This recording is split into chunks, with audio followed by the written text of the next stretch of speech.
We were walking down the street, wondering what to do now.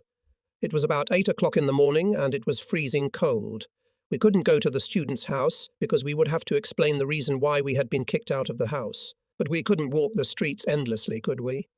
I suggested going to the railway station, but then Stasik remembered that a few miles away from Barch, in a village, some organization had set aside a temporary hostel for Polish refugees. We went there, and by noon, frozen and hungry, we were already there.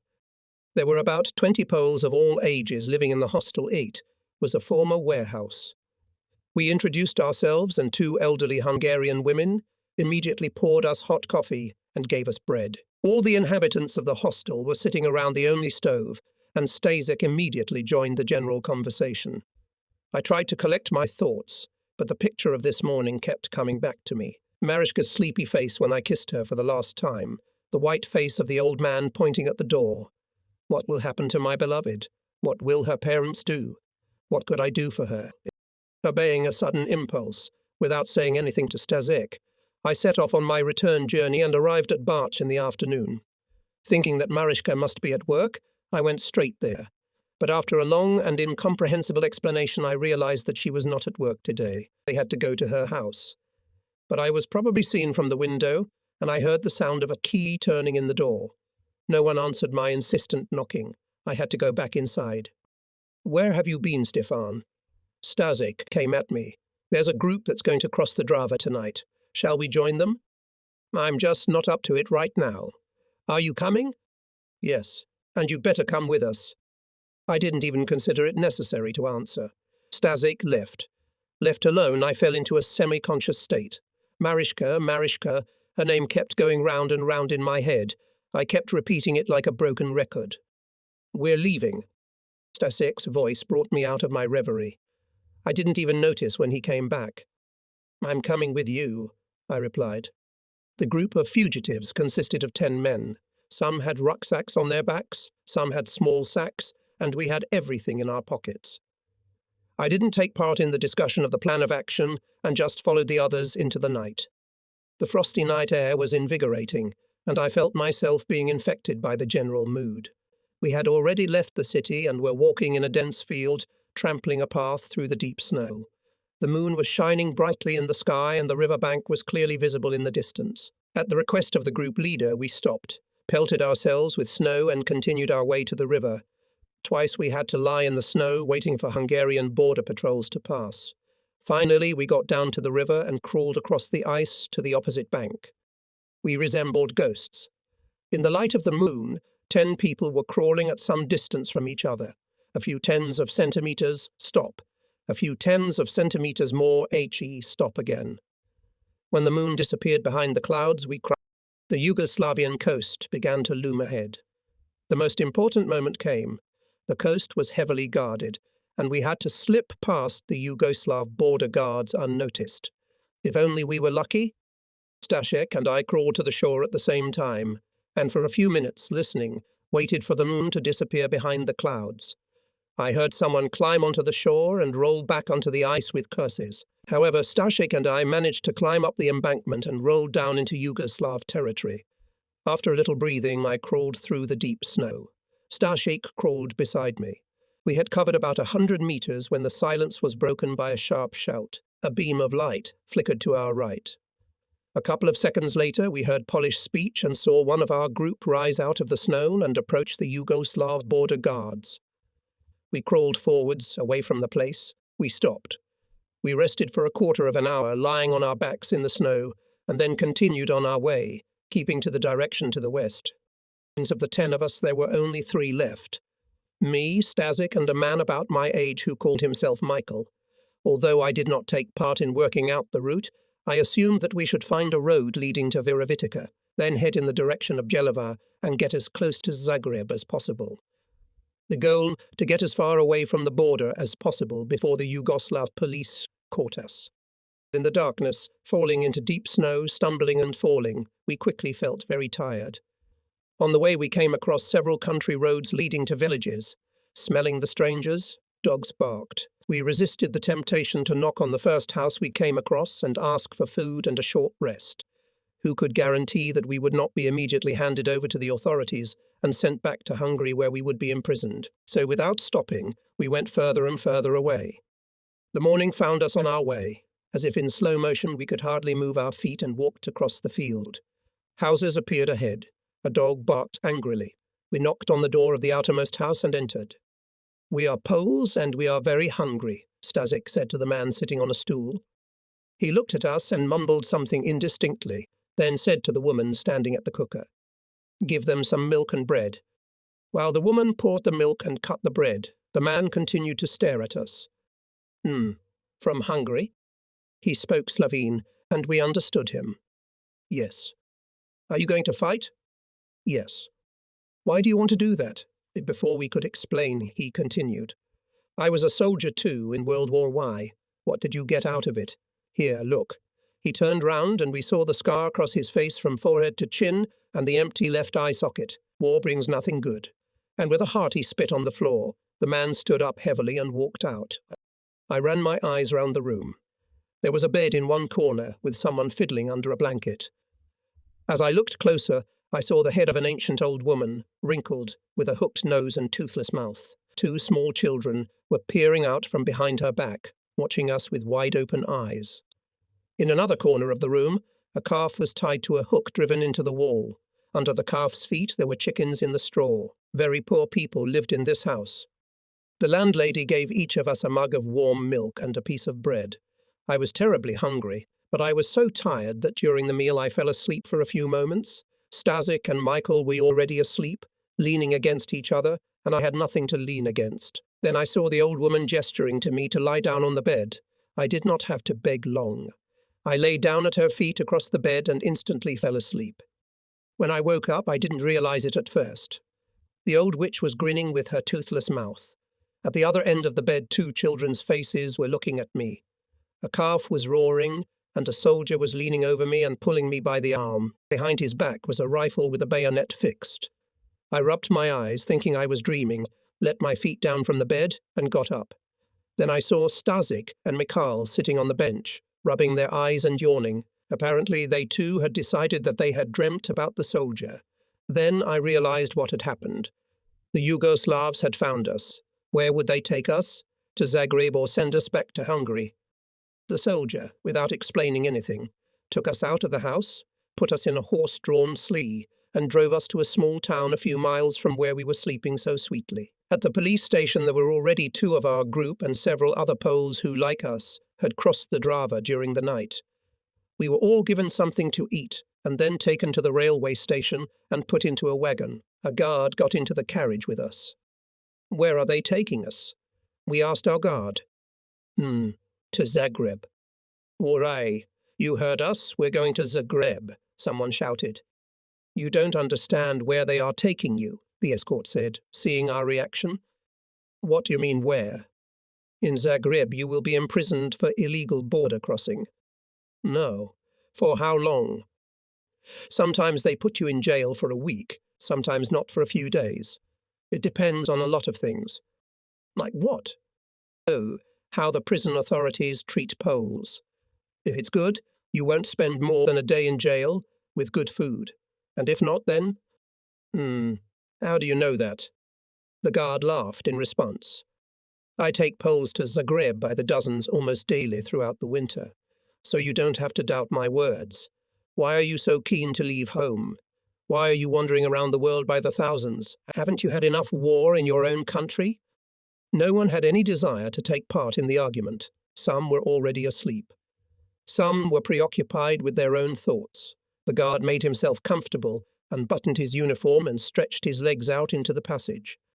We arrived in Zagreb late in the afternoon, and the guard led us through the city. Casual pedestrians looked at our procession with curiosity. It was cold. A strong wind was blowing. We passed a nightclub where we could hear cheerful music and bursts of laughter. Women in evening toilets accompanied by men in dinner jackets gave us a careless glance and entered the club. What a bottomless chasm separates our worlds, I thought. We approached the prison.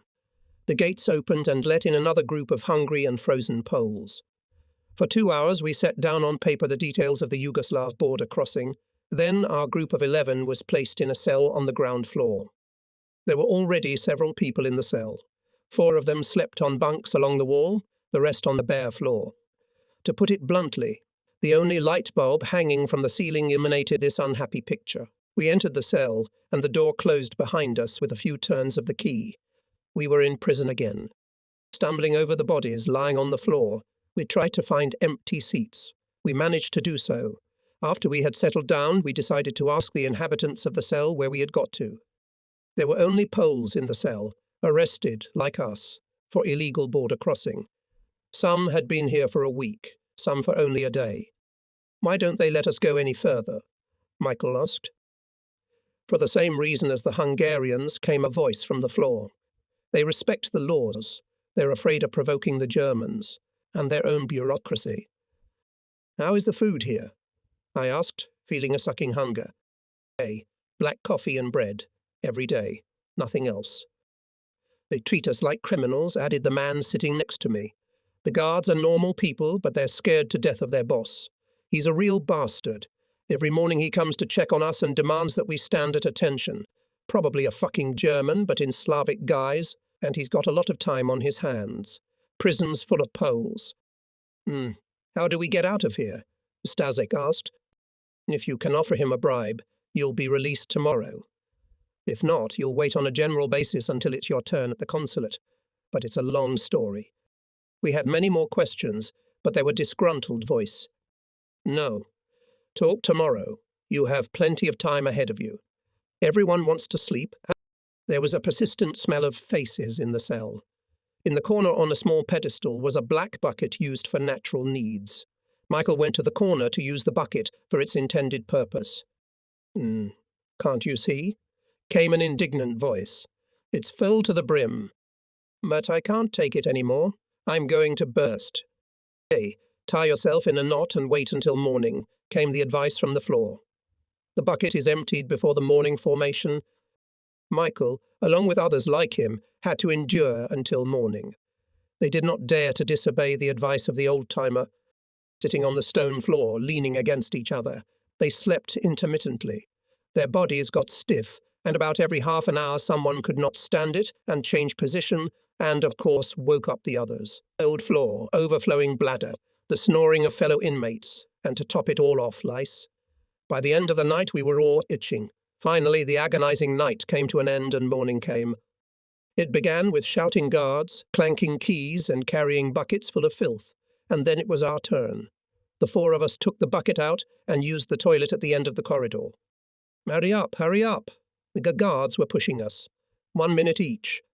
"Very reminiscent of a Gestapo prison," commented the man standing next to me, "or a Soviet prison.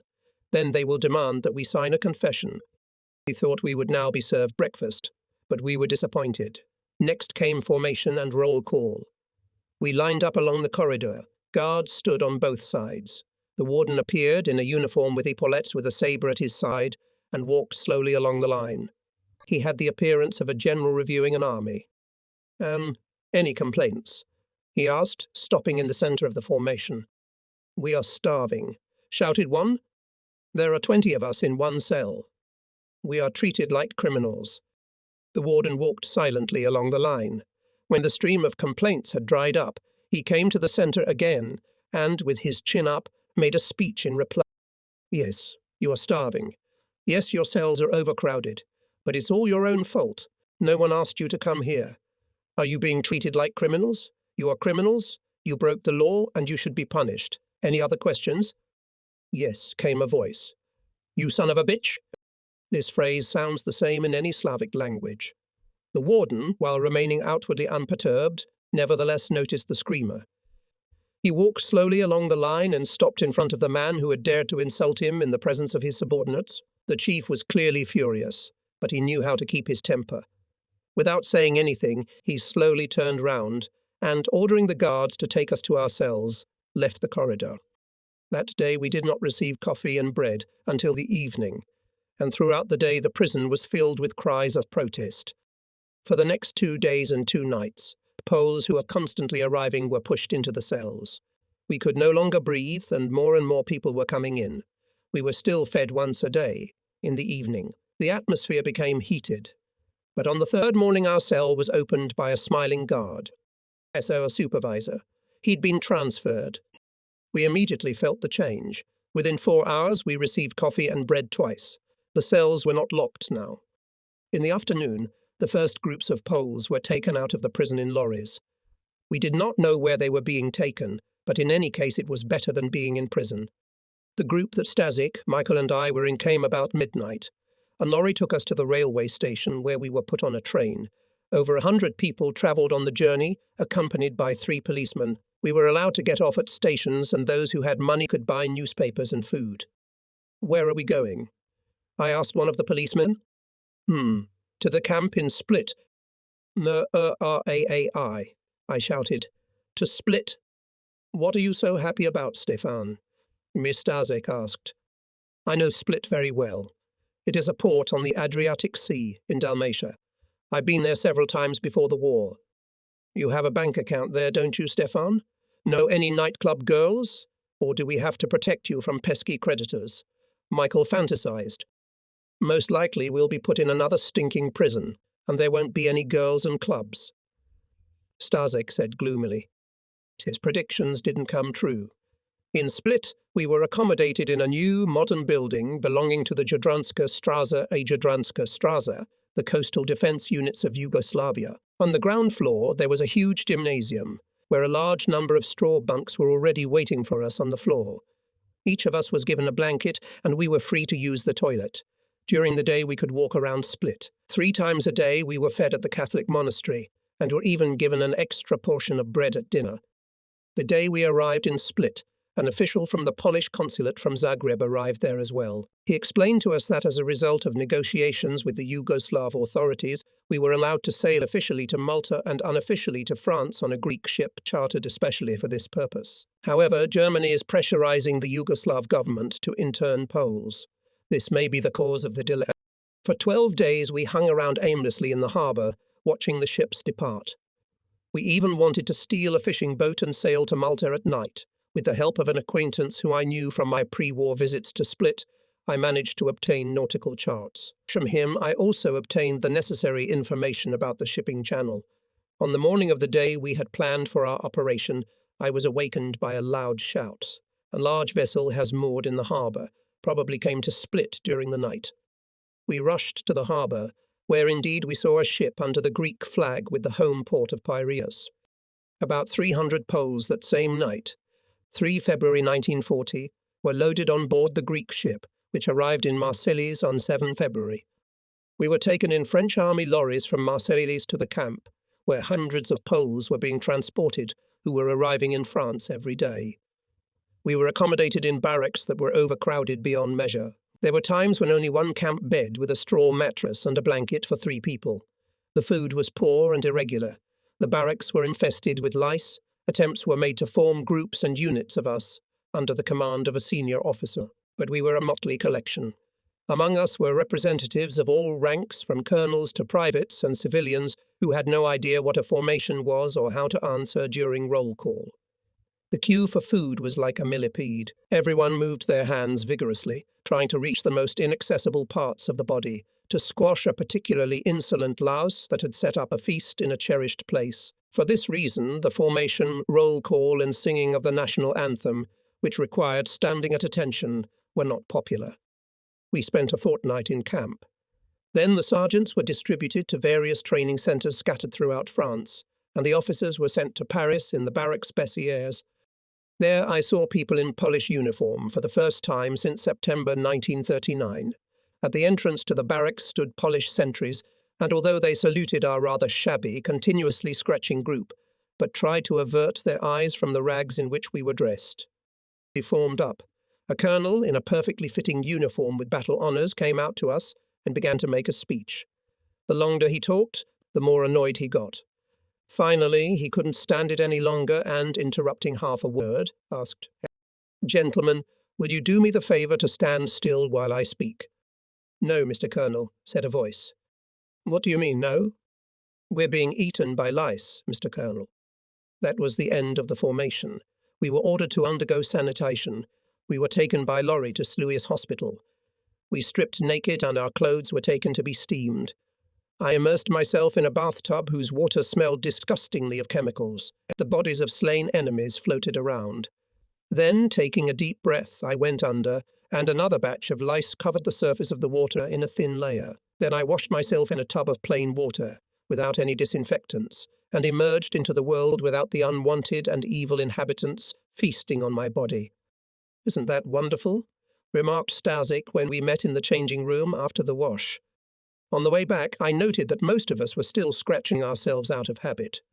Now that we looked like human beings, the army machine was working.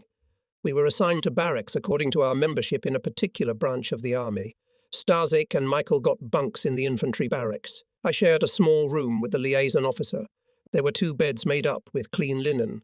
Not far from our room there was a bathroom, clean towels, and a reading room where fresh newspapers were laid out and a radio set stood. We were each given a small amount of money to buy essentials. Having received the money, I went to the nearest metro station and, having bought a ticket, rode the trains for almost an hour. Just like that, without any particular purpose. I looked at well-dressed people, at beautiful women. They were looking at me too, but for a completely different reason. I was relaxed on the soft seat, and to all appearances, they were somewhat shocked not only by my behavior, but also by my extremely unpretentious appearance. Tattered ski boots, underwear treacherously peeking out from under my trousers. But I didn't care at all. I was rich. For the first time in many months I had money in my pocket. I was back in the civilized world. For some reason we imagined that on arrival in France we would immediately be issued uniforms, distributed among the Polish regiments being formed in France and sent to the front, preferably to the Maginot Line. When the Germans started their spring offensive, we would already be there. Sobering up came a few days later. We realized that it would take months, not days, to get a uniform and secure an assignment. The Polish government in exile had insufficient funds, and the Allies were slow to assist. There was a shortage of equipment, combat equipment, even rifles. Poles continued to go to France by the thousands, eager to take part in the war, but here they encountered the passivity of the leadership. We lived according to military regulations, but continued to wear civilian clothes. Formations, lectures and French lessons were organized mainly to fill the free time we had in abundance and to moderate our ardor a little. Every morning after breakfast, we looked at the list of new assignments and envied those whose names were on it. These lucky ones, under the pretext of saying goodbye to those who stayed in Paris, came to us to proudly show us their new uniforms. The Soviet-Finnish War began. The Finns were fighting Poland's oldest enemies while we led an idle life in France. Several thousand Polish volunteers, about half of them Polish officers from Paris, volunteered to go to Finland. My name was on the lists, and I waited with hope for the day when we would go to Finland.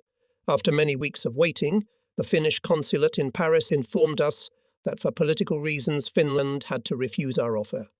Day after day followed day, and hopes of a speedy appointment melted away.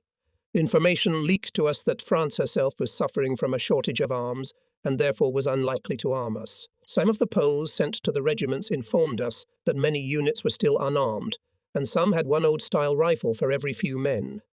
The Germans have attacked Belgium and Holland. Things must change now, we assured each other. At any moment we could be sent to the front, that's for sure. But nothing happened. The Germans swept through Belgium and Holland, invaded France and marched towards Paris, and we still wore civilian clothes, went to French lessons, took part in daily regiments, and all the rest of the time begged Polish and French dignitaries to give us uniforms and weapons and send us to the front. Alas, all was in vain. For the sole purpose of fighting against the Germans, we were all anxious to get to France. We believed in the invincibility of France and perhaps Britain. Psychologically, we were not prepared for the defeat of this country, for its defeat, but everything was coming to that. The end was near, but we refused to believe it, even when the mass flight from Paris began. When a unit of French liaison officers disappeared from the barracks, leaving only a few ordinaries who were busy emptying the wine cellars, we sprang into action. Having broken into the warehouses, we came out of them already wearing French uniforms with Polish eagles and Polish army insignia attached to them. Splitting into groups of 10, we searched for vehicles. Stazik and I were in one group. After circling a few streets, we came across a parked convoy of army trucks. The drivers were sipping wine in a nearby cafe. We climbed into the outermost lorry, I got behind the wheel and calmly drove the car out of the convoy. No one rushed after us. We drove round the town for a while and stopped. Well, what now? I asked my companions. Assassin rifles. We've got to get rifles. Where the hell are we going to get them? Where, indeed? We were completely different people, so we couldn't agree on anything. After much argument, we decided to leave Paris and go to Versailles, not far from where one of the Polish regiments was stationed. We hoped that they would help us with rifles. There had already been several air alerts in Paris, but the city had not been bombed. The roads were clogged with traffic, army lorries, private cars, vans and carts, packed with people. Suitcases and the obligatory French wine bottles slowly crept out of the city in a southerly direction. Every time an air raid was announced, all traffic would stop. People would lie down on the ground and in roadside ditches, covering their heads with their hands in anticipation of the bombs. After a while, the traffic was restored. The Versailles barracks were empty. We found only a few Poles picking up Polish uniforms in a ruined warehouse. Come and join us, they suggested. It did not take long to persuade us, and soon we exchanged the French uniforms we had found in the warehouse in Paris for Polish ones, but we still had no weapons. Evening came, and we decided to spend the night at Versailles. Fearing that there would be no hunters to steal our lorry, we spent the night in it, although we had beds and bedding at our disposal in the barracks. In the morning it became known that the Germans had broken through from the north and were advancing on Paris with a broad front. There was talk of a defence line on the Loire. We decided to go there. We scoured the depot for food and found some chocolate, army galettes and wine, then got into the car and joined the endless stream of traffic pouring out of Paris in a southerly direction. It felt more like we were standing than driving. The lorry stalled a little before reaching Chartres. It had run out of petrol. There was a terrible scream for a few minutes. There was a traffic jam. The drivers, having vented their accumulated irritation on us, dragged our lorry into a ditch. Traffic was restored. We could not refuel. Petrol was all over gold. The Germans were literally stepping on our heels. Under such circumstances, no driver would have agreed to share fuel. To Chartres, we walked along with thousands of people walking on both sides of the road. The city was in chaos. Residents left their homes, hastily packed the essentials, loaded onto any transport and joined the stream of refugees moving south. However, there were some who took the situation calmly and preferred to wait and see what would happen next. In Chartres, we first heard the French say to each other, "La guerre est finie." For us Poles, the war in France neither began nor ended. After spending several fruitless hours in search of some military command ready to take us in and provide us with arms, we spent the night in an empty house on the outskirts of Chartres. In the morning we awoke to hunger. By our good fortune, 2 owner's chickens had strayed into the kitchen garden, which we cooked and ate. After a little refreshment, we went out into the street. Through the open windows came patriotic appeals alternating with poorly disguised declarations of a German offensive. Refugees passing through the city said that the Germans were bypassing Paris and heading south. We had no choice but to join the stream of refugees again. At noon, between Chartres and Châteaudun, German fighter planes machine-gunned a string of vehicles and people. Many were killed. A quarter of an hour later, German things spiked through bombs haphazardly moving mass of people. When the planes flew away, we climbed out of the ditch in which we hid during the raid. The road was a living hell. Mangled bodies, mangled cars. The smell of blood was thick in the air. We climbed into a flower van. Everyone in it had. I got behind the wheel and we drove off. With the van groaning under the weight of 10 burly men, we made it to Fontana.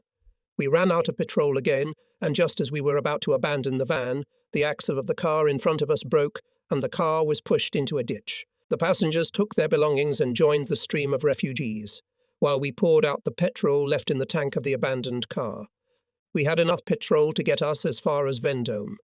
From there, after a short argument, we decided to head westwards to La Fleche, Angers and on to Nantes. I was sure that the Polish government was in exile in Angers, and I believed that we would get the necessary help there. If the government had left Angers, I heard that Polish ships often called there, and we could get food from them. At that time, we had not yet thought of going to England. From Vendôme, we travelled to La Fleche. On the way, we filled up with petrol. However, the petrol station owners were not very enthusiastic about filling our van's petrol tank. On the LA Fleet to Angers section, traffic was often interrupted by air raids. It was in Angers that we first recognized the possibility of a complete defeat of France and the necessity of going to England. The Polish offices had already evacuated. Only a few junior clerks remained in Angers. "Where has everyone gone?" we asked. "I suppose they are in the harbour." "They have gone to England," replied the official. "Are there any Polish ships in Nantes?" I asked. There were, but they were due to sail today. You better try to get to Bordeaux. According to the latest reports, there are 2 Polish cargo ships there. We asked him if he could help us with money, arms and food to get us to Bordeaux. "Alas, there is nothing we can do to help you. Use your own ingenuity. The French won't help you either. Most of them don't seem too pleased with our presence in their country. They somehow think the Germans will help us. We're going to leave here too. We'll be heading south." "What's the latest news on the German offensive?" "We haven't received any recent news. About an hour ago we got a call from Le Mans saying German tanks had entered the town. That's incredible. They couldn't have got that far. If that's the case, they'll be here by tomorrow at the latest." "Don't you have any weapons?" "Alas, not even a revolver." "Do you know of any military unit where we could get weapons?" I asked. "I would hate to fall into German hands again. There's a French regiment a few miles south of here. Try to get arms there." We went to the place indicated, but there was no one there who would take the responsibility of giving us weapons. It was explained to us that a license was required. For an hour we tried to persuade the French, but it was all in vain. In the evening a French major appeared and ordered us to be arrested. We had illegally taken possession of a French lorry. We had no papers. So he reasoned. We were deserters. We were locked up in a barracks with a sentry outside. We were so tired during these days that we fell asleep at once. In the morning we began to drum on the door, demanding to be fed. There was no response. We started banging and shouting again, but no one answered outside. When we broke down the door, we found that there was no one in the barracks. A white flag was flying on the flagpole. A few locals were watching us from the gate, and we asked them what had happened. "The Germans are already in Angers. You better get out of here. We do not want les Saboches to shoot us just because les Polonais are in the barracks." During the time we were away, the lorry disappeared without a trace. There was a bunch of keys hanging in the guardroom, and we began to open all the barracks in search of weapons. We were lucky. In one of the barracks we found several hundred rifles and about a dozen light machine guns. All the weapons were still in Greece. I chose the machine gun. Stasik filled his and my pockets with ammunition. The others took the rifles. "Let's test the weapons in action," Stasik suggested. We loaded the machine gun and Stasik fired a machine gun burst. From the street came the stomping of running feet and loud shouts. Les Boches." We laughed, not because we had managed to sow panic among the French, but because the machine gun was in perfect working order. At last we had a weapon. After a short meeting, we decided to move immediately southwards through Brisouille and Niort to Bordeaux, hoping to get some transport on the way. The streets were deserted. We walked through the town with rifles on our shoulders, and people, seeing our approach, scattered in a hurry. They think we're Germans. Good. The longer they won't dare shoot at us. "We need a lorry. It's no use even trying to walk to Bordeaux," said Stasik. We walked along the streets until we came upon a lorry parked outside a shop, full of baskets of vegetables. Stasik entered the shop and said in French that we needed their lorry. When we arrived, 3 men in the shop raised their hands. One immediately replied, "Jawohl." "On the street stands your lorry," Stasik continued. "Your J-hole." "Temitit." "Jawohl. But it's got baskets in it. Can you unload them?" "Your Javem." J-hole.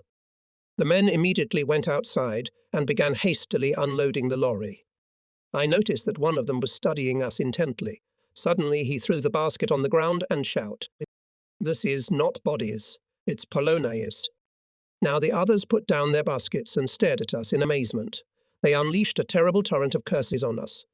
More Frenchmen came out of nowhere and began to insult us in every possible way.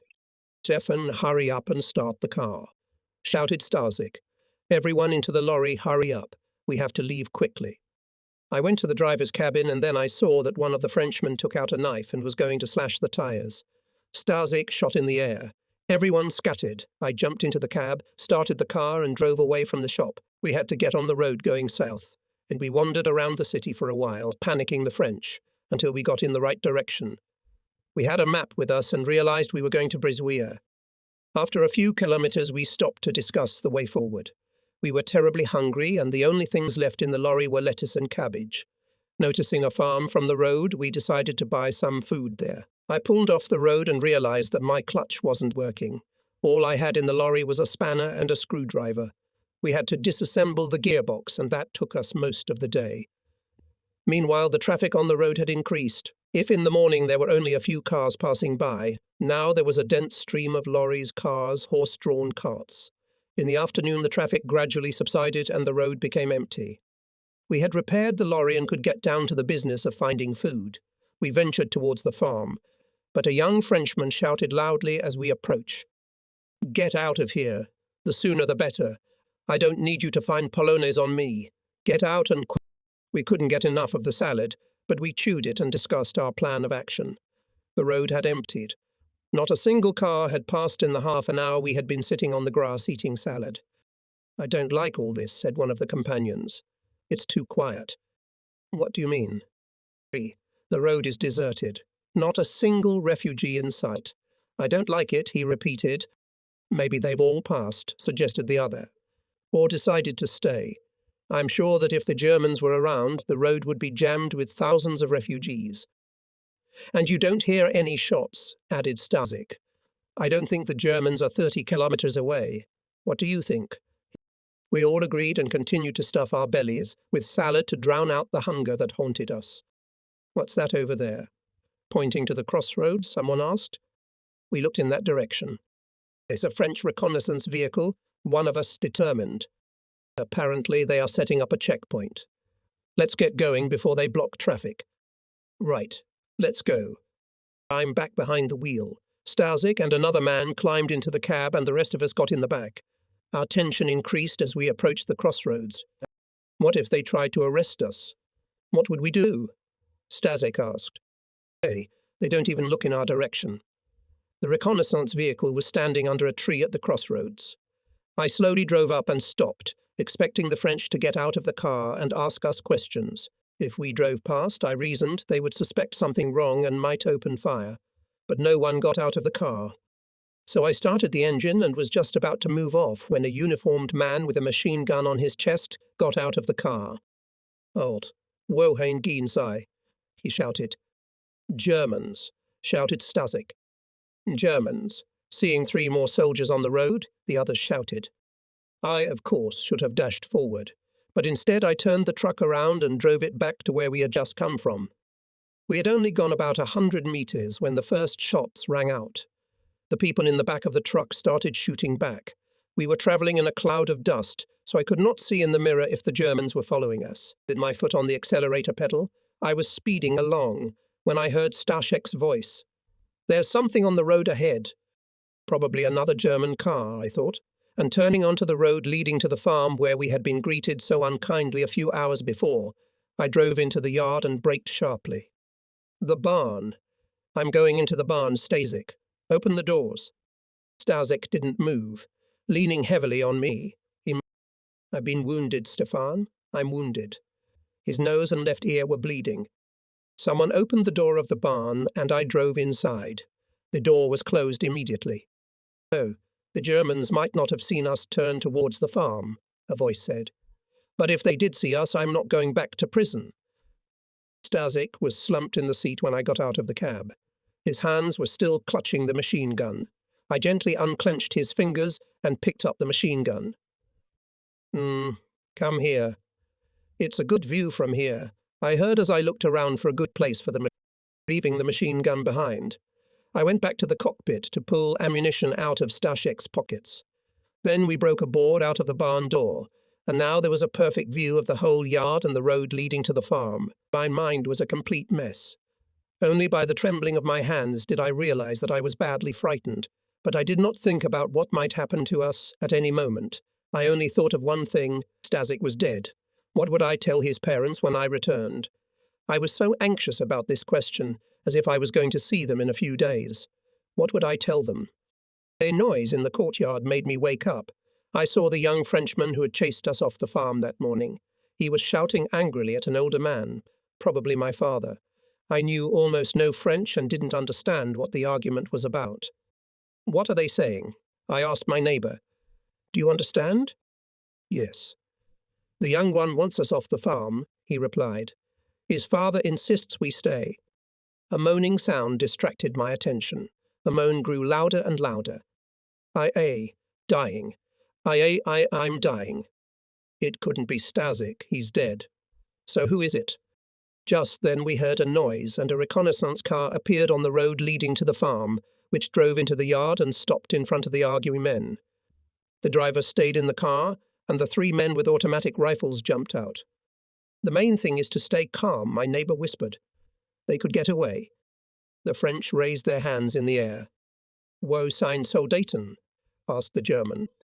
I'm dying, came the voice again, and someone put his hand over the dying man's mouth.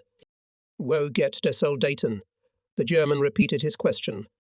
The French obviously did not know German, and the German repeated the question in French. They took that road, said the father, pointing in the direction of the Pont de Sea. They took that road. The son shouted at the same time as the father, pointing towards the crossroads. The German looked at the 2 hands pointing opposite directions and laughed. At the same time, the other 2 Germans scrutinized the yard and noticed the tracks of our lorry leading to the barn. There they are, shouted one of them, pointing in our direction. Then a German standing next to the Frenchman fired a machine gun burst, killing father and son. I pulled the trigger, and 3 of the Germans fell to the ground dead. I shot the 4th when he tried to turn the car round and drive away from the farm. We sat in the barn for about 10 minutes waiting for the other Germans to arrive, but all was quiet. Suddenly the silence was broken by the scream of an old woman running out of the house. Bending over the body of the old Frenchman, she tried to lift him up, but it was beyond her strength. One of my companions jumped out of the barn to help the old woman. She attacked him with curses. All we understood from her words was that we had to get out of here. He'd still be alive if you hadn't come. He'd still be alive. She screamed, sitting next to her husband's body, and burst into tears. What are we going to do? Someone's voice rang out. Lindsay's and the floor of the cabin were drenched with Stashek's blood. His face had turned grey and his open mouth still seemed to be saying, I've been wounded, Stefan, I'm wounded. Someone opened the opposite door of the cabin. Let's bury him, Stefan, and then try to get out of here. Seeing me hesitate, he said irritably, Come on, help. Or do you want to die too? The Germans won't want to take us prisoner when they see their own in the courtyard. Come on, help me. We lifted Stasik's body and carried it behind the barn. There were already several men digging a grave with shovels they found in the yard. 2 more of our men had died. One was the one who, saving his own skins, had his mouth clamped shut with his hand as he mumbled his dying words. The other, it was explained to me, had been killed in a frantic race down the road as we raced towards the farm. The grave was not yet ready when, through the clanking of jerry cans that one of my companions was hauling from the German car to our lorry, a short machine gun burst reached us. Then another, a third. Run, hurry. We can't leave them here. I protested. I have to bury Stasik. We escaped from Poland together and got to France. I must bury him. You'll lie next to him if you don't leave here at once. I can't leave him, I repeated, but my voice was drowned out by the noise of the aeroplanes flying overhead. Then the gunfire came again. No, Stefan, come on. We're getting away? I don't know whether I was crying at that moment or swearing foully, whether I swore revenge or kept silent. I remember that I put Stashek to sleep with his mouth still open. Flies were swarming over him, so I took off my uniform and covered his body. The dog came running up and, smelling the dead, ran away, howling longingly and tucking his tail. She looked round a couple of times on the run. I went back to the barn. Many years later, after the war, I travelled to France and tried to find the farm where I had buried Stasik. From memory, I found the road where I thought we had travelled south. I went round several farms asking lots of questions. It was all to no avail. Many farms had been burned or destroyed. Some had been taken over by other people. My 2-day wanderings around the neighborhood ended with an arrest. Someone had reported to the police that a strange it appeared walking around and questioning the surrounding farmers. The French police officers showed the utmost courtesy and understanding, but unfortunately could not help me in any way. After the war, I wrote to Stasik's parents in Poland. The letter came back with a note that there were no survivors. It turned out that Stasik's grandmother was Jewish, and the whole family was burned in the ovens of Auschwitz. The war killed 6 million Poles, and Stasik's family was among them. But someone buried Stasik under my name. The uniform I covered my friend with had my papers in it. They were sent to the Red Cross, which in turn informed my family that I had been killed and buried in France.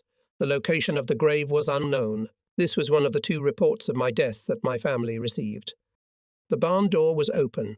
In the back on the straw sat 4 of our men with rifles. 2 in the driver's cab were knocking out the remains of the front window to make it more convenient to fire the machine gun. I got behind the wheel, turned round and drove out of the yard. There was still no movement on the road. I pressed the accelerator pedal.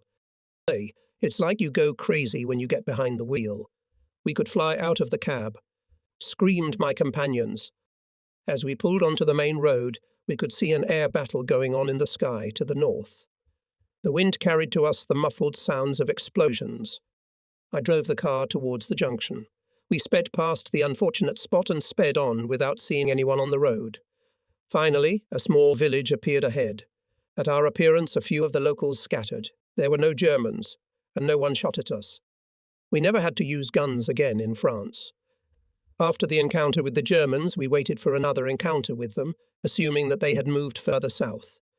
In addition, we expected to run into the French defence line, but after passing through several villages and not encountering a single vehicle, not so much a car, not even a cart, on the road, we entered Bresweier. When we stopped in the square, several people ran up to the car. They wanted to know if we had seen the Germans and how far they were from their town. We told them about our adventures. How many were there? Nadius, 4. Just 4. And you escaped? We killed them first. Bayern 31. Did they kill any of your men? Yes, 3 of us and 2 Frenchmen. GSS la guerre, mais elle est finie et traiteur. The day was coming to an end, and only now we felt very hungry. Do you have any money? Asked one of the Frenchmen.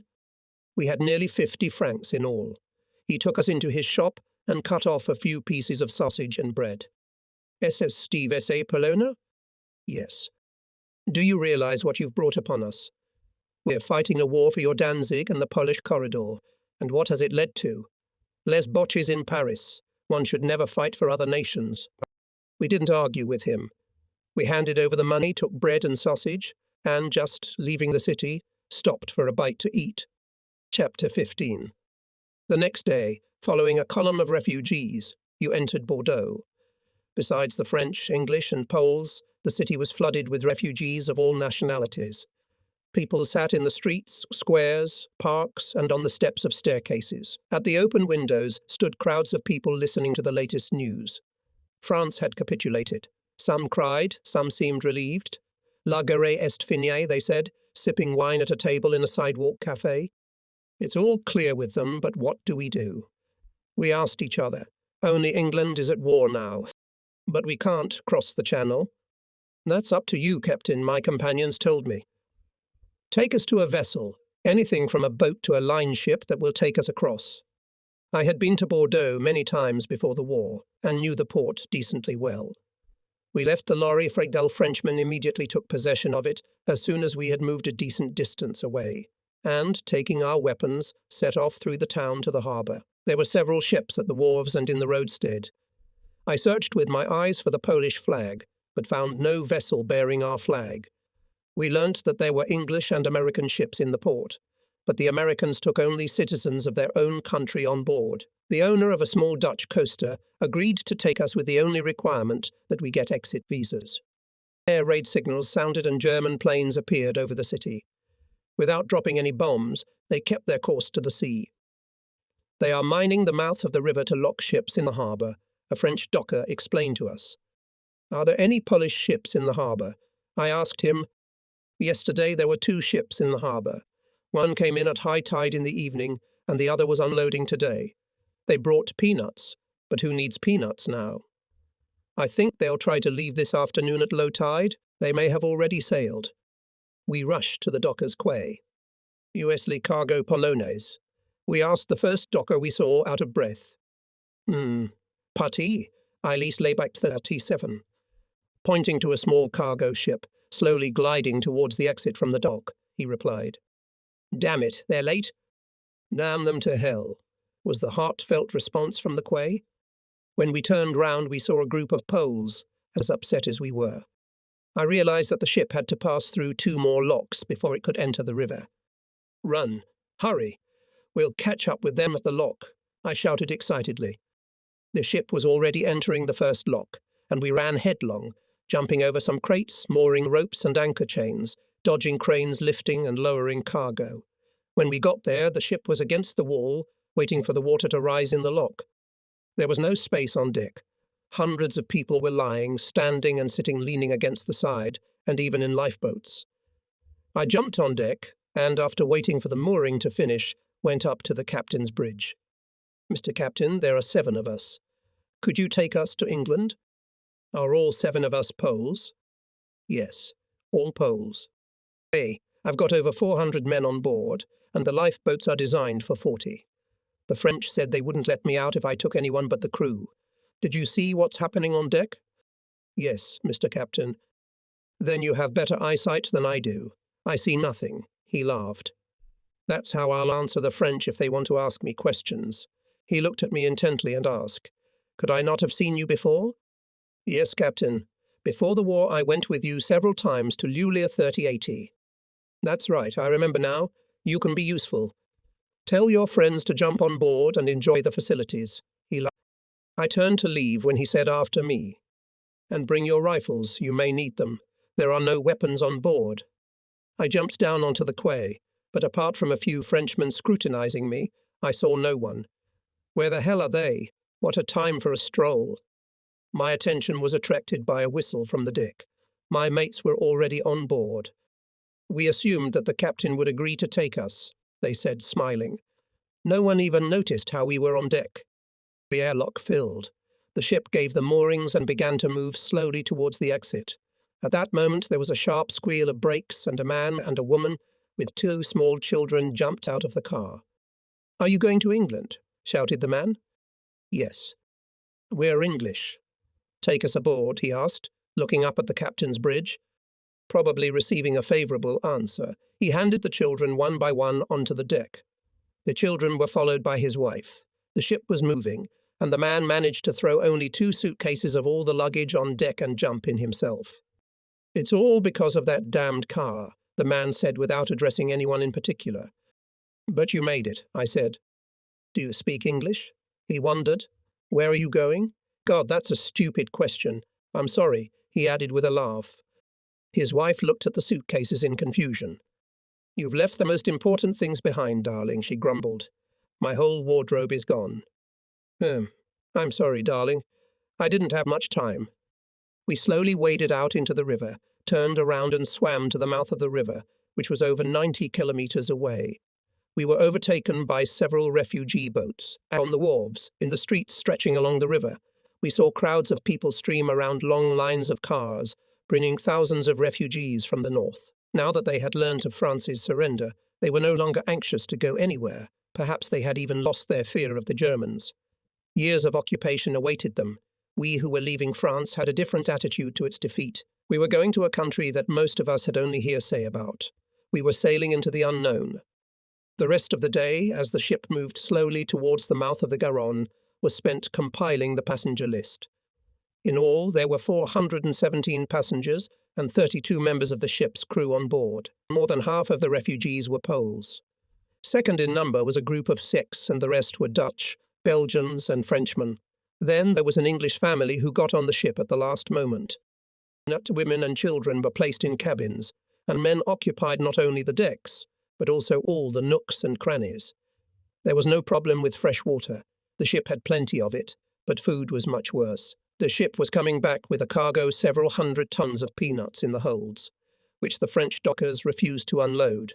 We were told that we could eat the peanuts as much as we liked. Pretty soon it became clear that the two lavatories could not satisfy the needs of all the people on board, and a special place was set aside for the men. About 10 o'clock in the evening we anchored south of Rouillan, at the mouth of the Garonne. The French pilot refused to accompany us further, saying that the estuary was mined, and he was not going to commit suicide. The sailors who had brought him ashore in one of the lifeboats returned with the news that German motorized units had already appeared in Rouillan. "If they use the artillery, we're dead," muttered someone on deck. "What does the captain think about it?" I asked one of the crew. "He wants to wait for the morning tide. There's no point in trying to get through at night without a pilot. We'll sail in the morning. Maybe we can get into the fairway with a big ship," and he pointed to a large liner anchored a few cable meters away. I stuffed my pockets with nuts, found a warm spot near the engine room, and fell asleep. The night was cold, but thanks to the warm air coming through the grill, I didn't freeze. I awoke several times during the night and saw that the stars were changing their position in the sky. The ship swayed. The water was gradually coming in. Twice during the night there were machine gun bursts from the northern shore. Towards morning low-flying aeroplanes appeared in the sky, but in the darkness I could not make out their identifying marks. Then I was awakened by a woman's voice complaining of the cold. "It's warm in here," I said. "Lie down next to me." She lay down beside me, and without opening my eyes I put my arms around her, held her close to me, and we fell asleep. A few hours later I was awakened by the shouting from the bridge and the clatter of men running on deck. It was morning, and apparently the ship was about to leave anchor. I wanted to get up, but the woman was still asleep, and I felt sorry to wake her. I looked into her face and laughed. She had covered her eyes with her feathered hat, and the lower part of her face, her white blouse and her elegant suit were covered with a layer of soot that had been flying from the chimney all night. My laughter woke the woman. She sat up and looked at me with a displeased leezed. "What made you laugh so much?" "Nothing in particular." "I just looked at you, that's all," I replied. "Were you cleaning the chimney at night?" "What makes you think that? If anyone was cleaning the chimney, it was you." At these words she took out a small mirror from her pocket. "Here, take a look." I looked into the mirror and laughed. "Now it's your turn," I said, holding out the mirror to the woman. "What a horror." She cried out, covered her face with her hands, and moaned. A sailor from the engine room was passing by with a pile of clean rags.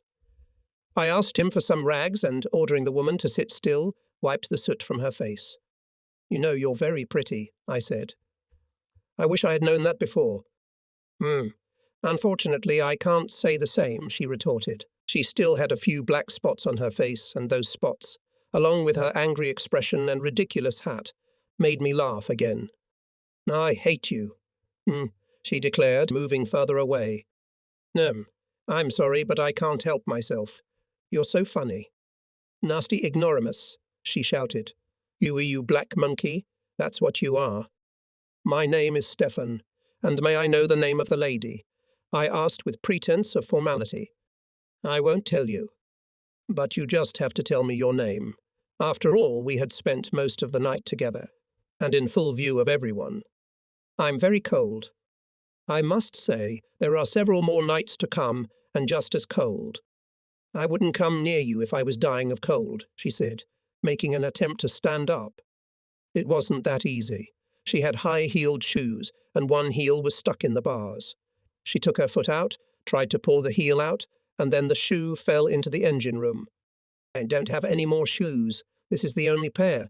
Please retrieve the shoe." I rescued the fallen shoe, and we made peace over a breakfast of water and peanuts. Her name was Galina. She's a singer.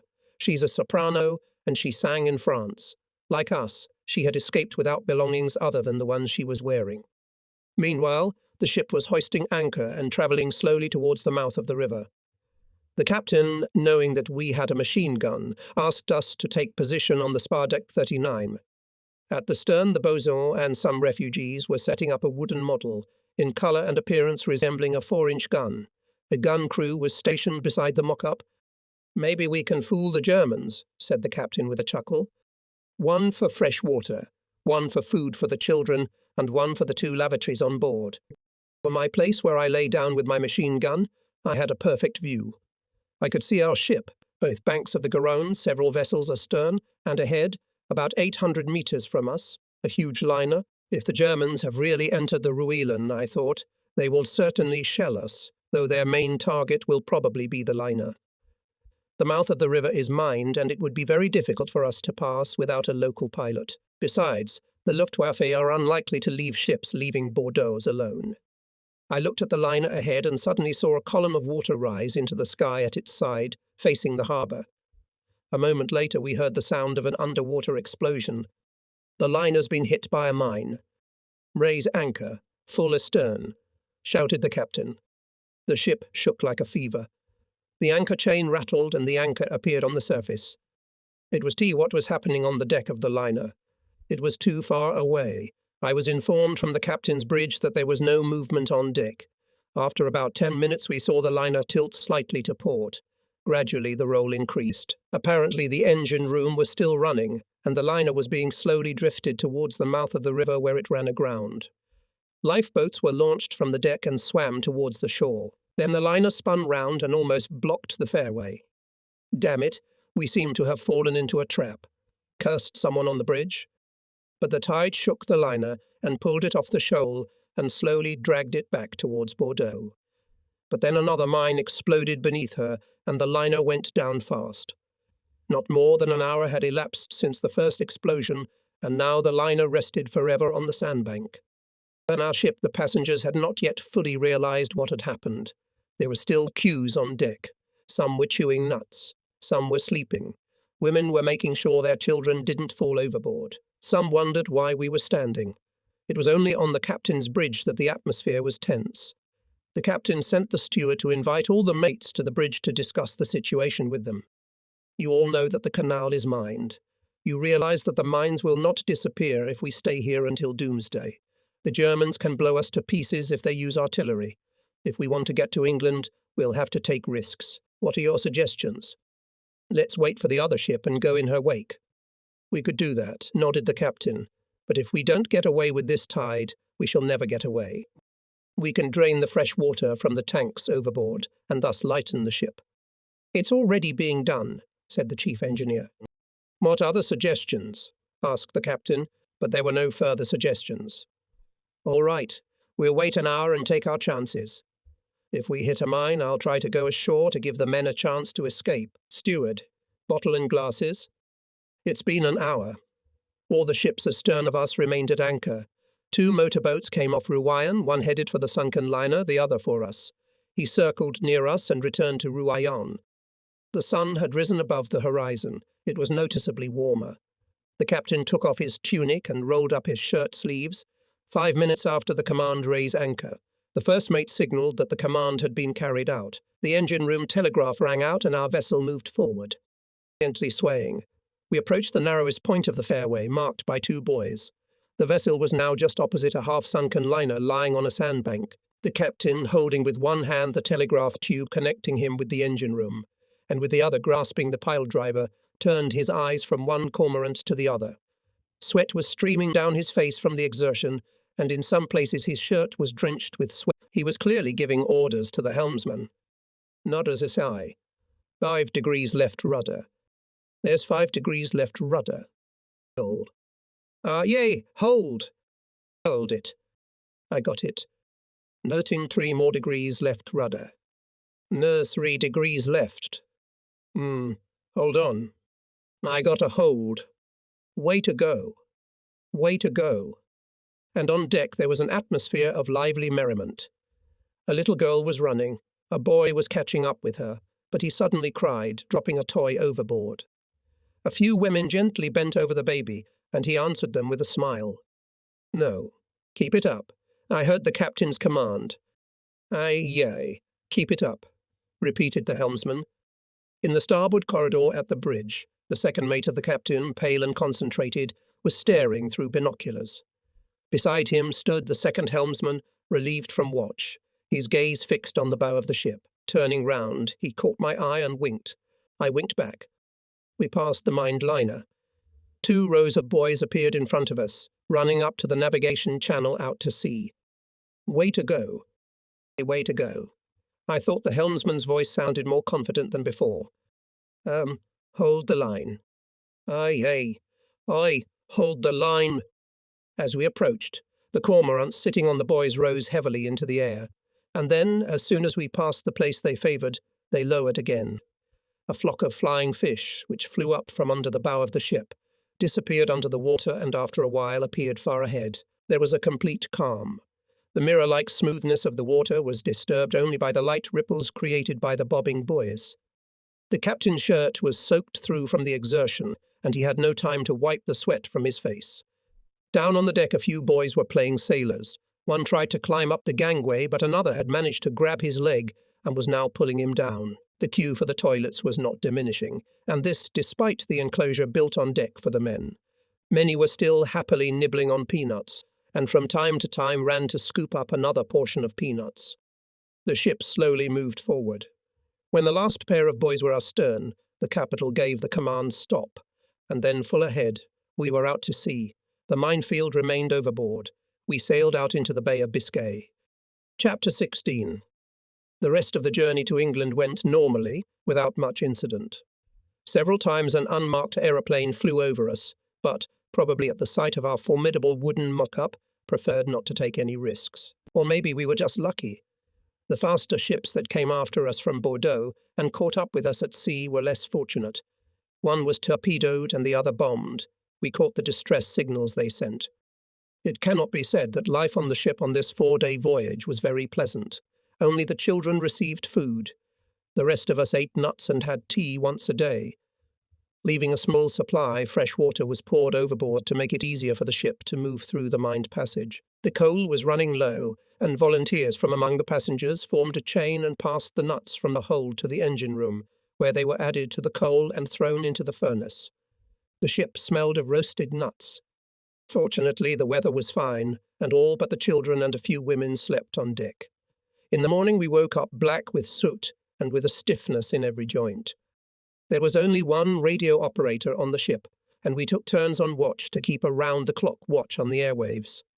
While I was on watch between 0 and 6 o'clock in the morning, Galena slept in a chaise longue, which I had asked the captain to buy for her. We never quarrelled again.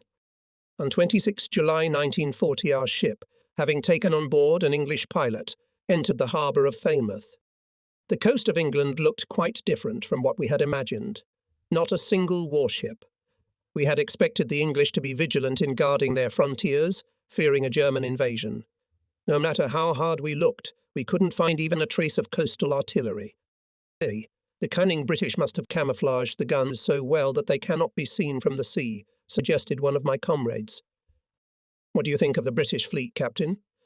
Turning to me, another asked sneeringly, have they succeeded in making their ships invisible? A small fishing seiner converted into a patrol vessel with 18mm guns mounted on its sides passed us in the channel. It doesn't look much like a line ship, does it? Someone asked mockingly. If there's a fleet like that here, I'll sail for Canada tomorrow. I wonder how you're going to get there. Are you counting on British help? A typical British policeman stood on the quay, alone, without a revolver, without a rifle, without even a baton, and calmly looked at the people on our deck. We did not see a single soldier on the quay, only a small group of natives and dockers taking the moorings. It was not enough to say that we were puzzled. We were stunned. We could have been Germans, after all, someone said. There could be a heavily armed regiment lurking on board, ready to jump ashore and take over the harbour. The remark went unanswered. Half-forgotten phrases from school days came to mind. The British Empire, Britain is lord of the seas, no invader has set foot on British soil for centuries.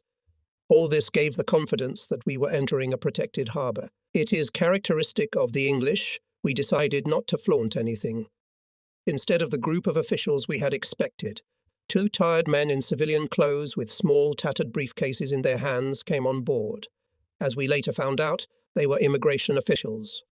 We took turns approaching them, checking in and answering questions. Among the Poles on board, I was the only one who spoke English, so I was used as an interpreter. But first I had to answer their questions. After finding out my name, surname, age and where I came from, the officials asked me to show my documents. I did not have any documents. They were left in the pocket of the uniform with which I had covered Stasek's body. The captain of this ship knows me personally. I said in answer to their question, the Polish consulate can confirm my identity. What are you, sir? They asked politely. A civilian, a soldier, or a sailor? A little of all. I can't exactly state my status myself. We'll book you as a civilian. Do you have any luggage? No. What's that? One of them asked, pointing to a machine gun. It's a machine gun, I said proudly. It could come in handy if the Germans attacked us. I have ammunition for it. Do you have the necessary certificate? What? A certificate authorizing you to possess a firearm, he explained patiently. But there's a war on. I've used this machine gun before. Perhaps I shall use it again. I'm sorry, sir, but we can't let you take it ashore. That's how I had to part with the machine gun. I spent several hours with the immigration officials, translating thousands of questions and marvelling at pure English politeness and tact. Then we were all taken to the town cinema, where several English ladies had already prepared milk tea and watercress sandwiches for us.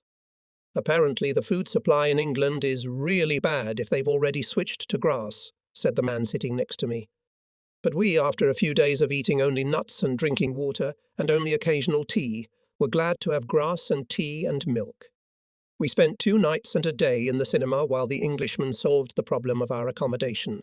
The day passed beautifully. We listened to music and watched a few films. At night, on the other hand, we were seriously uncomfortable. The chairs in the hall were soft, but we could only sit on them. But we wanted to lie down so much. The morning began with music and an invitation to tea. Grunting and groaning, we climbed out of our chairs, kneading our frozen members. We were not allowed to leave the cinema premises as we had not passed the security check. Again there was a queue for the toilet, but the queue for peanuts was no longer here. On the 3rd day of our stay in Falmouth, we were put on a train and taken to London. In London we were bussed to our barracks and to the empty school premises on Fulham Road, where the vetting procedure took place. I was then allowed to make contact with the Polish authorities and naval headquarters. I requested that I be immediately posted to the Polish Army or Navy. The bureaucratic machine was slow to digest the information received, and for several days I was forced to work as an interpreter. I was now part of a group carrying out refugee screening. The leader of this team, a red-haired man, a Scotsman, I learnt, rarely asked questions, but more just followed the slow question and answer process, with the Polish consular official and me as interpreters. Sometimes he would get up from his seat, go to a corner of the room and have a few words with the Englishman sitting there, also a member of the inspection team. Then he would return to his seat and begin to drum his finger on the table, obviously thinking about something else. One day, while the Dutchman was going through the inspection procedure, I started to look through the documents he had taken out of his pockets. The Scotsman seemed to be bored, too, and, as usual, retreated to a corner to talk to his employee. It seemed to me that this time they were not just chatting, but talking about something serious. When the Scotsman invited me to his table at lunchtime, I asked him a question. Do you suspect the Dutchman of something? We don't suspect him of anything. He looked extremely surprised. Then why did you say to detain him? How do you know what I said? I saw you talking in the corner. But you couldn't hear me. You see, I couldn't hear you, but I could read your lips, I explained. I'm a pretty good lip reader, and now I'm practicing speaking English. Well, that's very useful, agreed my companion with a smile. Soon he surprised me. After lunch, while working, he was called to the phone, and through the glass door I could see him talking. He noticed that I was watching him, and when he returned, he called me over. This time he addressed me in clear Polish, with a barely perceptible accent. Are you spying on me again? He asked. Yes, I admitted. Your knowledge of Polish is also very useful, isn't it? We went back to work, and I spent several hours translating questions and answers as if he didn't understand a word of Polish. He even managed to keep an incomprehensible smile on his face. At least the man, apparently annoyed by the questions he was asking, demanded of me, tell this moron to ask intelligent questions. The next morning when I got to work, the Scotsman said, I'm free for today. Tomorrow you are leaving. They're taking you into the Navy, he informed me. We shook hands, and as I was about to leave, the Scotsman's question stopped me on the threshold. What do you know about the Dutchman? Oh, only that my mate doesn't like him. The soprano one? Yeah. She's a good-looking woman. Why doesn't she like him? Hey, she said it was purely intuitive. You know, a woman's intuition. She thought she'd met him in Paris, surrounded by Poles who spoke no language but Polish. What else did she say? She had heard him swear in German when he tripped and fell on deck as we sailed from France to England. She's right. He is German, said the Scotsman, absent-mindedly drawing with a pencil. He's already been taken into custody. How then did you expose him? No. I was watching him and noticed him talking in the courtyard with one of your countrymen. That's not evidence. I agree. But, as you remember, at the interview he said he only spoke Dutch. No. Did you hear him speak Polish? I didn't hear it. I saw it. I'm not only learning Polish now, I'm trying to read lips. We laughed together. Why did you learn to read lips? He asked me. To keep track of my girlfriends. Although I can see it's come in handy. Absolutely, the Scotsman replied, and we shook hands again. The consulate gave me the money, and after hailing a taxi I went to the Polish headquarters, where, after several hours waiting, I was invited to see a very important-looking commander. He quickly got to the heart of the matter. We have granted your request. You are going to the Navy.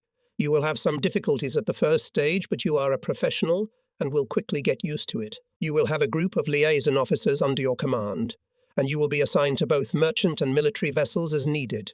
Your knowledge of English will come in handy in communicating with the British Admiralty. The Levant will be your first vessel. She is now moored at Plymouth. You are to board her tomorrow and sail for Canada the same day.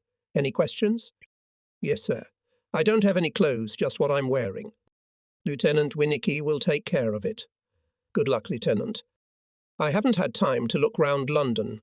I had about 2 hours left after Winnicky had provided me with everything I needed, but I still had to adjust my uniform and buy a few little things. Before I left for Plymouth, I sent Galena a bouquet of flowers. She was staying at Falmouth. Then I bought newspapers and magazines and got on the train. I knew that Plymouth was home to a British naval base. I arrived in Plymouth after midnight. I needed to contact the Polish or British Naval Command to find out how to get to the Levant. My telephone conversations dragged on. As it was explained to me, they had not been notified of my arrival and therefore could not provide me with transport. By the time I finished the conversation, the station was empty, with only 2 conductors still talking on the platform. They explained to me how to get to the naval base, and I decided to walk there. In the darkness, I quickly got lost, and after wandering the streets senselessly, I had to give up my search. That's strange, I thought as I walked through the streets.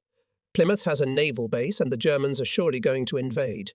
There should be patrols going round the city, checking all the streets and nooks and crannies. Where the hell are they? I've been wandering round the city for over an hour and haven't met a single living soul. Could it be that there were thousands of eyes watching me from camouflage bunkers with their finger on the trigger, ready to fire at any second? If that's the case, and it should be, some tense hand could have accidentally pulled the trigger and shot me. After all, a town like Plymouth is bound to defend itself. I tried to find some sort of hotel, but the search was completely fruitless. When I saw a car in the street, I raised my hand, hoping it would stop. The driver must have noticed me at the last moment. The car swerved, and he swore at me and drove on. What to do? I decided it was stupid to hang around the streets until someone shot me. So I found nothing better to do than to go to the intersection of a few streets, sat down in the middle of the intersection on a suitcase so that a passing patrol would realize that I was alone and unarmed. About half an hour passed, and I heard deliberately slow footsteps and then saw a policeman emerge from the darkness. Whoa, who's there? I called out, making my presence known. The policeman came up and shone his torch in my face. What's the matter, sir? Are you tired? Tired as hell. I've been trying for hours to find someone to show me the way to the harbour. Where the hell is everybody? They must be asleep. There's a war going on, I began hotly, and no doubt... No. Of course, sir. But even the Germans sleep sometimes. What can I do for you? Asking me for my papers, he scrutinized them carefully and handed them back. Could you take me to the hotel so that I could wait there until morning? It's too late, sir. All the inns are closed. But if you come with me to the station, we can work something. At the police station, everyone was very attentive to me. They tried calling various military departments, but unfortunately to no avail. I'm sorry, sir, but all the officers must be fast asleep. You'll have to wait until morning. Isn't there a hotel nearby? Hey, at this time of night, sir, they won't let you into any hotel. If you don't mind, you could sleep in one of our cells at the station. You'll be quite comfortable there. I've had to spend the night in prison more than once on my way from Poland to France. I see no reason why I shouldn't add an English prison to my collection. No, don't worry, sir, we won't lock the cell. They assured me, handing me a huge cup of tea with milk. But one question kept bothering me, and before I went to my cell, I decided to ask the policeman. Why didn't any of the soldiers come out to talk to me? They must have seen that I was lost in the city. What soldiers are you talking about, sir? Don't they have patrols in the city? Why? The policeman asked in unconcealed astonishment. Aren't you afraid of an invasion? The Germans are already in France. No, it's not as bad as it seems. Even Hitler would be smart enough not to take such action, they assured me.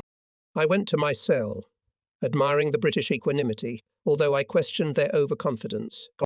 In the morning the sergeant met me with a hot breakfast and a large cup of tea and milk. At 9 o'clock I was taken by car to the harbour and taken in a police boat directly to the Levant, anchored in the fjord. This ended the night I had spent in an English prison. A new phase of life was beginning, the war at sea. This war was sharply different from the one with which I had already been acquainted. At sea, the enemy always remains a gift and quite rare. Men dealing with bombs, torpedoes and depth bombs sow death, but very rarely come face to face with the enemy. For them, the enemy is associated with a glimpse of the battle deckhouse of an enemy submarine, the faint outline of a pocket battleship on the horizon, the silhouette of a Focke-Wulf in the dazzling sunlight, or against the grey winter sky over the Atlantic. They do not look into the face of the enemy, do not see the hatred, fear, or courage written on it, do not hear his victory and death cries. The enemy signalled his presence by tearing our ships with torpedoes, blowing them up with shells and bombs, turning into a shapeless mass of red-hot metal, human flesh and blood spreading on the deck. We repaid the enemy in the same coin.